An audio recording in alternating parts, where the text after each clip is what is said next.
Retour en France. Demain s'ouvrira en appel le procès de l'attentat de Nice, attentat qui avait fait 86 morts et des centaines de blessés sur la promenade des Anglais le 14 juillet 2016. Le terroriste au volant de son camion avait été abattu par la police, mais 2 hommes ont été condamnés en première instance, Mohamed Grayeb et Chokri Chafroud, proches de l'auteur de l'attaque.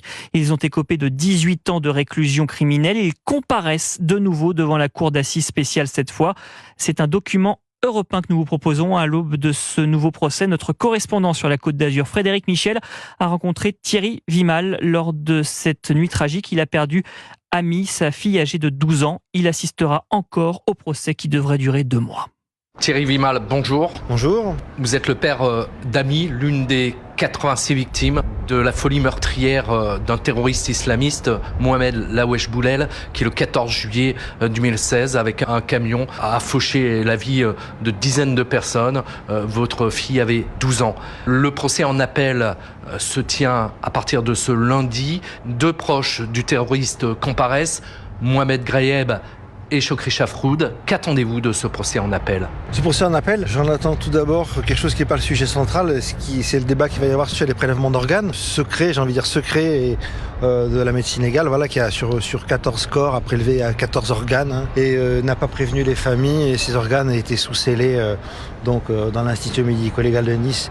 Et ma famille s'en est aperçue par hasard. C'est une grosse histoire. Moi, j'ai encore pas fini d'inhumer ma fille. Il me manque encore, je dois récupérer son cœur, son cerveau, qui ne sont plus identifiables par des tests ADN tellement ça a été abîmé. Enfin, il y a tout un scandale derrière l'attentat. C'est une deuxième affaire qui vient derrière. Donc pour moi, il est là, le gros morceau. C'est pour ça que je vais y aller dès la première semaine. Et puis ensuite, au niveau des accusés, des 2 accusés qui ont fait appel, donc qui ont pris 18 ans chacun pour association de malfaiteurs terroristes, il reste des zones d'ombre. Moi, mon intime conviction, comme on dit, elle n'est pas faite. Elle est faite sur M. Grayeb, qui pour moi, par rapport à un certain nombre d'éléments, par rapport au ressenti, par rapport à comment j'ai vu les choses, etc., pour moi est clairement coupable et mérite clairement les 18 ans.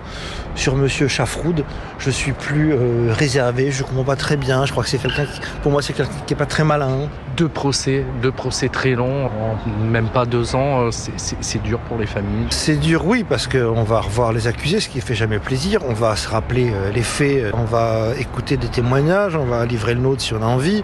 C'est des moments très durs. Et en même temps, c'est des temps où on est sur ça, parce que nous, les gens vivent leur vie, les gens pensent à autre chose, même les Niçois, tout ça sont passés à l'état d'autre chose, et nous, on est un petit peu seuls là-dedans, et on se dit qu'il va y avoir plusieurs semaines qui vont être centrés là-dessus. On va parler que de ça, on va éclaircir des points, on va se discuter et dans la salle d'audience et autour. C'est aussi des moments qui paradoxalement font du bien aussi. Il y avait eu un regret lors du premier procès, c'était peut-être une couverture médiatique moins importante que notamment pour les attentats du 13 novembre.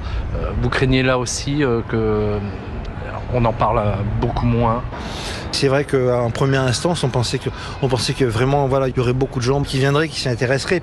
Et puis, voilà, l'attentat de Nice, il est terrible parce que il y a beaucoup d'enfants, quoi. Hein. C'est un des attentats les plus meurtriers en termes d'enfants. C'était les vacances, c'est pas, moi, je dis cet attentat, il est maudit, entre guillemets. Il y a plein de choses qui fait que les gens n'ont pas envie d'en entendre parler. Ce côté aussi, il n'y a pas d'armes, il n'y a pas d'armes de guerre, il y a un camion, c'est-à-dire que ça nous rappelle que ça peut arriver à n'importe qui, n'importe quand.